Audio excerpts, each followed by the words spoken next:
2010. I woke up feeling tired, very hungover, and depressed.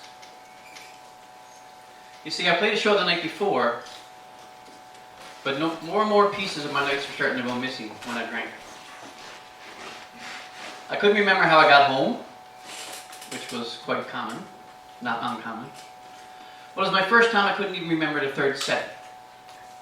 I got paid to play the third set, but I didn't remember actually performing the third set. Now, my struggle with alcohol had been ongoing for well over a decade. My friends didn't know I drank until they seen me sober. But, many people struggle with alcohol, and some overcome it and some don't. Maybe someone in the room knows someone that has. But for me that morning, looking back, I was lucky. I surrendered that struggle on a deeper level. I was sitting on the floor, playing with my son Timothy, and he was 14 months old. And I felt I didn't have the energy, nor the attention span to give him that he deserved, and I felt very guilty. And that was the day I decided to quit drinking. It wasn't my first time saying I would quit drinking, but it was my first time being 100% actually committed to doing that. So the next morning when I got up to go to work, for some reason I had it in my head that I would walk to work. So changing those two things, no longer drinking and now walking to work. I did that for the first month. I lost over 20 pounds in the first month. Slowly got into fitness, slowly got into doing what my body needed, eating better. And somehow, with my newfound energy in Newfoundland on vacation that summer, I found myself at the running track. If you had told me 6 months before you'd seen me at a running track, I would laugh at you. I only run if I'm late for dinner or late for MoMondays. But I was on the track with a friend, and they encouraged me. They said, "Hey, do you want to run for a little bit and walk a little bit?" And I'm thinking, not really, only just kicking the stomach and call it a day. But I tried it. I'd run a little bit, walk a little bit, run a little bit, walk a little bit. And somehow I went to that track every day that week. And on the 7th day, I rested. Now wait a minute, that's the story of creation. On the 7th day, on the 7th day, I ran my first 5K. And I realized that I enjoyed running. So fast forward, I moved back to Iqaluit. I lived in the Arctic actually. Iqaluit, Nunavut. I moved there for 3 months. I stayed there for over 16 years. I didn't have a watch apparently. But I kept up the running, and I started running with a friend called Paul Fraser. Now Paul was a little bit older than me. He had ran several marathons and half marathons before, and once again he was training for an event. And he had me run with him every Wednesday and every Sunday. And as we were running one day, I got this funny idea in my head about a sprint triathlon. And I shared it with him. I said, I've been thinking about it'd be really fun to do a sprint triathlon back home, close to my hometown, in a place called Freshwater. There's this one they do every summer. He's like, "Oh, you totally should do that. You're already running, you're already swimming." There was a little hiccup. I didn't know how to swim. And I had a huge fear of deep water. Now, many people struggle with the fear of deep water, but I didn't even have to be in the water. This could be the water. I walked by deep water and have that uneasy feeling in my chest. And he said to me, "Actually, my son, Christopher, used to be a lifeguard. He's a really strong swimmer. He might be interested in training." I'm like, "Gee, I'm interested. That'd be cool to do a triathlon." I wasn't really serious. But I couldn't tell him not to ask now, so he asked Christopher. And he was indeed interested in training me. In the Arctic at 6 in the morning. I really should have thought this through. I used to get up in the morning, get ready, go out and scrape the ice off the van, sometimes to layer device, like -50, I kid you not. Pick up the boys, head to the pool. It was this little 18-meter pool, and there was no one else there, because who else wanted to swim at 6:30 in the morning in the Arctic? Paul would laugh and joke. He said instead of the Jamaican bobsled team, we were the Baffin Island swim team.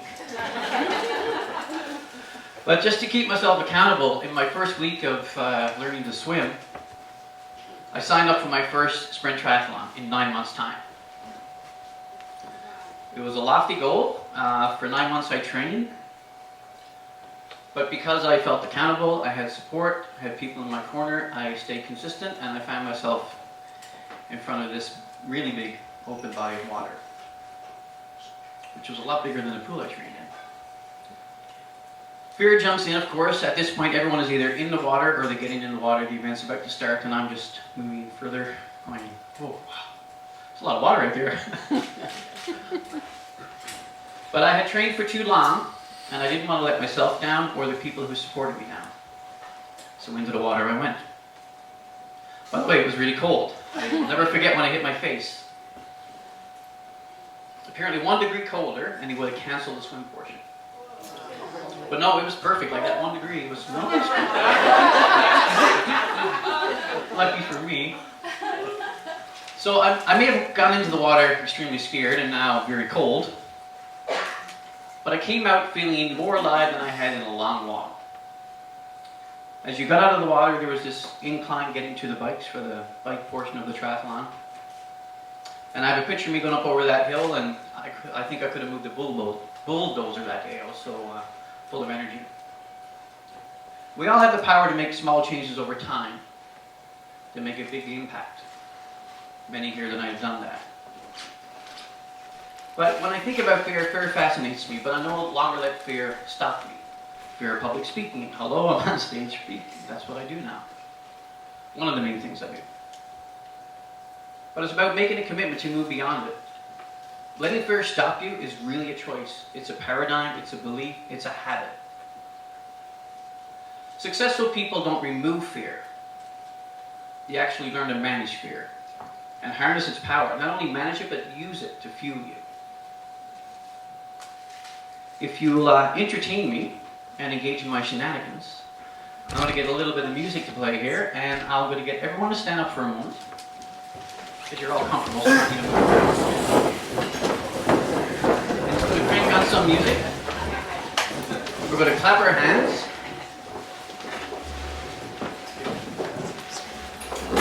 When the music starts. Alright. Crank it. Here we go. Woo!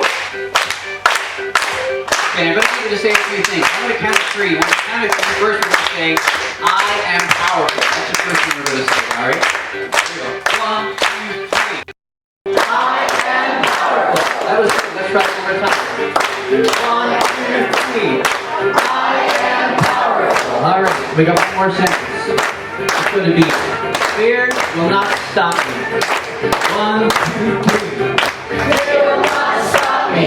One more time. 2, 3. Fear will not stop me.